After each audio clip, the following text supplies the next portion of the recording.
Okay, so we're back in the Mishneh Torah, the Rambam's Mishneh Torah. This is Sefer Ahavah, the Book of Love. We are starting now Hilchot, Tefillin, Mezuzah, and Sefer Torah. So these are the laws of the Tefillin, the Mezuzah, and Torah scrolls. So he says they include 5 mitzvot. This is their enumeration. 1, the Tefillin be on the head. 2, to bind them on the arm. 3, to affix a mezuzah at every entry gate. 4, that every man write a Sefer Torah for himself, a Torah scroll for himself. 5, that the king write a second scroll for himself, so that he has 2 Torah scrolls. The clarification of all these commandments appears in the following chapters. So it's just real simple as far as what the Torah says, like the obligation for these things. But they're actually pretty interesting as far as the laws that revolve around this, the elements of these laws. Okay, chapter 1.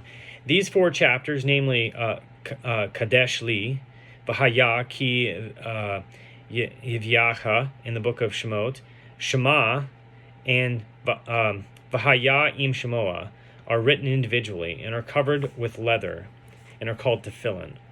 So those are the 4 passages that are found inside the Tefillin. So the Tefillin Shel Rosh, the Tefillin for your head, has 4 compartments, and there's scrolls. Well, they don't necessarily. I think they fold them up rather than roll them up.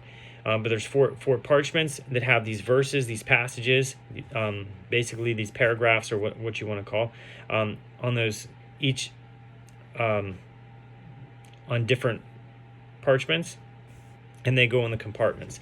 And that's Tefillin of the head, and then they're all in one compartment on the arm, but the same verses. They are placed on the head and bound on the arm. Even the point of a single letter in any of the 4 sections, if omitted, invalidates all of them by scriptural law, as they must all be written perfectly in accordance with their rules. So too, the 2 sections in the Mezuzah, namely Shema and V'haya Im Shemoah, even a single letter of the 2 sections with a missing point invalidates it by scriptural law, as both sections must be written perfectly. So too, a Torah scroll which is missing even a single letter is invalid. There are 10 points regarding Tefillin that are laws given to Moshe at Sinai, and the absence of any one of them invalidates the Tefillin. Therefore, if one made a change to any one of them, the Tefillin are invalid. 2 of them are in regard to their writing, and 8 are in regard to the leather cover and the binding of their straps. 2 regarding their writing are that they be written in ink and that they be written on parchment. How is the ink manufactured? One gathers soot left by oil, pitch, or wax, or similar substances. They are kneaded with tree sap and a bit of honey, and then thoroughly saturated and pounded until they are thin blocks. They are then dried and stored away. To be used for writing, they are soaked in gall water or a similar astringent, and the resulting ink is used for writing. This ink leaves no mark when erased. This is the preferred ink for writing Torah scrolls, Tefillin, and Mezuzot. If one wrote any of the 3 with gall oak water or capper water, which are resistant to erasure, it is fit for use. So if so, that regular ink qualifies as well. What is meant to be excluded by the law stated to Moses at Sinai, which states that they must be written in ink? This excludes other types of pigments, such as red or green and the like. For if one wrote, say, Torah scrolls or Tefillin or Mezuzot, even a single letter with other types of pigment or in gold, they are invalid. There are 3 types of parchment: gevil, which is a full grain parchment; cloth, which is an outer grain parchment; and duchsustot, inner grain parchment. What is each one of them? The skin of a domestic or wild animal is taken, and first the hair is removed. It is then salted and then treated with flour, and then with gall, wood, or similar astringents which shrink the hide, making it impermeable and durable. This is referred to as gevil. So if the hide was taken after the hair was removed, and was split in 2 along its thickness, so basically layered out, as tanners do, so that it becomes like 2 skins, one thin from the side next to the hair, and the other thick from the side next to the flesh, and was then treated with salt, and then with flour, and then with gall wood or similar astringent. The side facing the hair is called duchsustos. And the side next to the flesh is called cloth. Okay, it is a law given to Moses at Sinai that a Torah scroll be written on gevil, on the side where the hair grew. So the Torah scroll, gevil, right, on the side where the hair grew, and that tefillin be written on cloth, which on the side of the flesh, right. So that's very interesting. The Torah is like the external of the hide, and the tefillin are like the internal portion of the hide. And then a mezuzah be written on duchsustos, on the side where the hair grew up.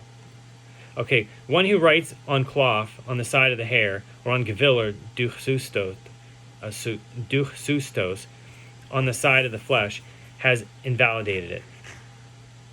Okay, so if it's supposed to be written on cloth and you do it on gevil or duchsustos, it's invalidated, right? Although the above is a law given to Moses at Sinai, if one wrote a Torah scroll on cloth, it is kosher. For gevil was specifically only in order to exclude duchsustos, which, if used for writing a Torah scroll, is invalid. So too, if one wrote a mezuzah on cloth or gevil, it is kosher, as duchsustos was only stated as the preferred mitzvah. Torah scrolls, tefillin, and mezuzot may not be written on parchment from a non-kosher domestic or wild animal or of non-kosher birds, but they may be written on parchment from a kosher domestic or wild animal or kosher bird, even if they died without ritual slaughter or were found to have a mortal injury. So basically, even if it's a ritually slaughtered animal, and it's basically not suitable to eat, its hide could still be used for Torah scrolls, tefillin, and mezuzot. They may not be written on the skin of even a kosher fish because of its foul smell, which is not removed in the tanning process. So you can't write it on fish skins. So the gevil of a Torah scroll and the cloth of tefillin must be tanned for their purpose. So lishma, or for the sake of the mitzvah, right? If they were not tanned for their purpose, they are invalid. Therefore, if they were tanned by a Gentile, they are invalid.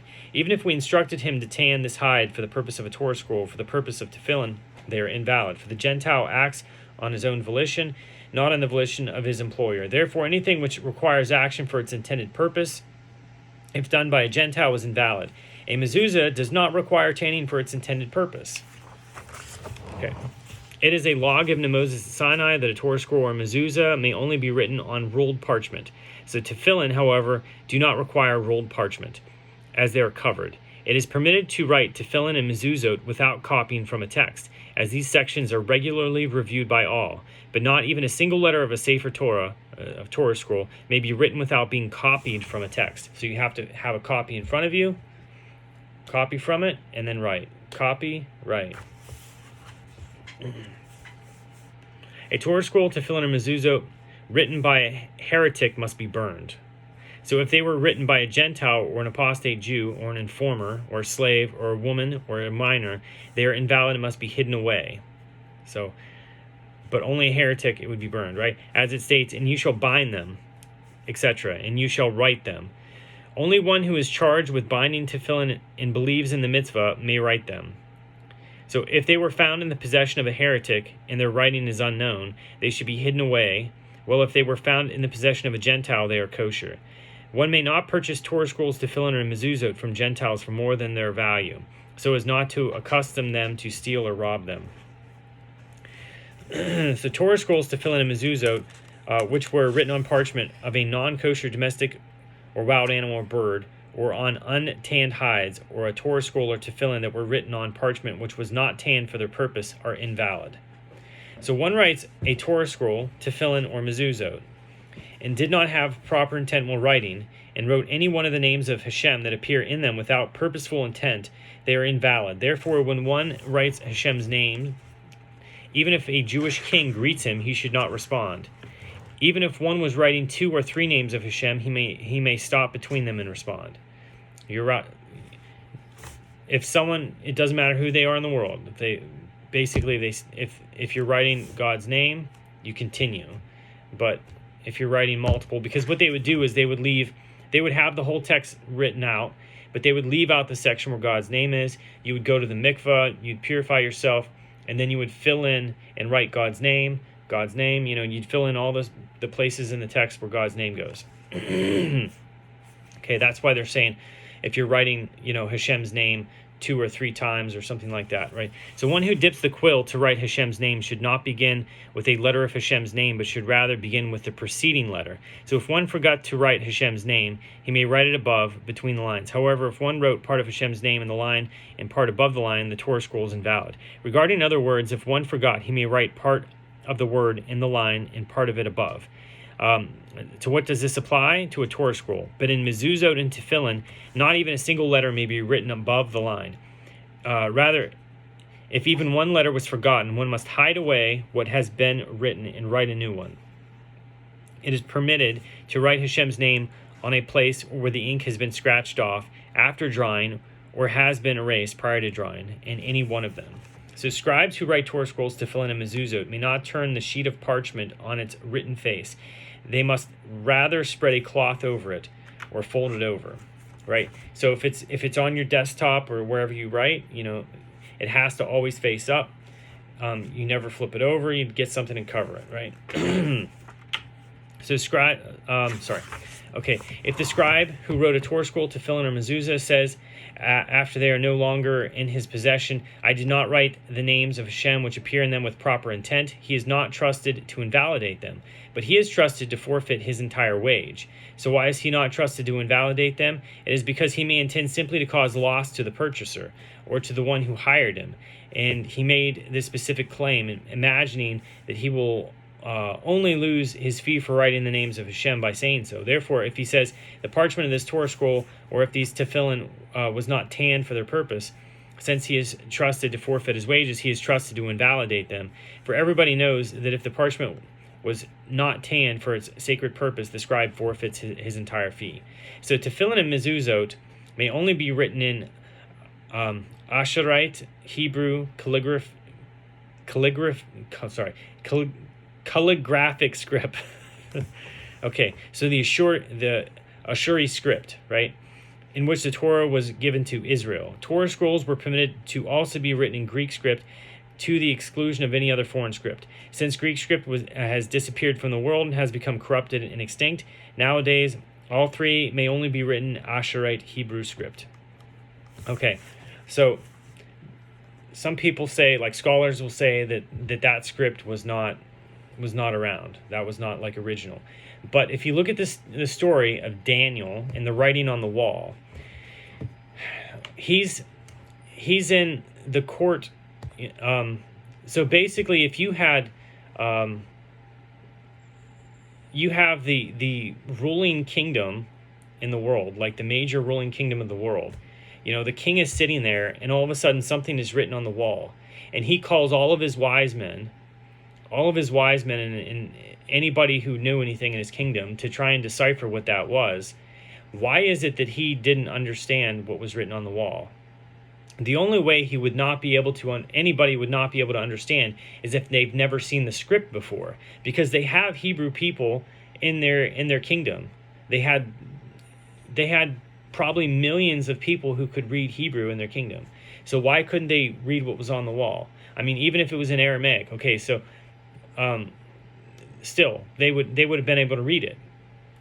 But because it was such a small sample size and they had never seen that script before, that is proof, and the Gemara brings this as proof that this script was something that was hidden away, and it wasn't known to the outside world. It was, and it's interesting because the word we have the like a Sefer is someone who writes a Torah scroll, but we also have the word Sefer, which is used in cryptography. So Sefer and Sefer, right?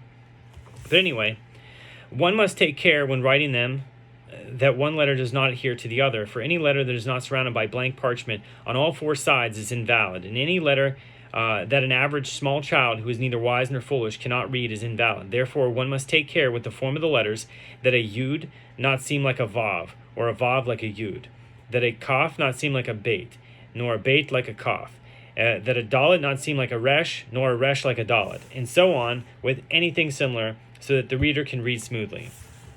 If there is a hole in the parchment, one may not write atop the hole. Any hole which is small enough that the ink passes over it is not considered a hole, and is permitted to write over it. Therefore, it is permitted to write on tanned bird skin. If the parchment was punctured after being written upon, if the hole was in the center of the letter, that is, inside a hey or a mem, or inside other letters, it is kosher. If the leg of a letter became separated by the puncture, if there remains of the portion above the hole the size of a small letter, it is kosher. That is, if it is not similar to a different letter. If what remains of it is not the size of a small letter, it is invalid. Okay, so that's the end of chapter 1. There's a lot of stuff that we're going to go through in here that's just absolutely fascinating, but I'll keep the video to this single chapter there. Thanks.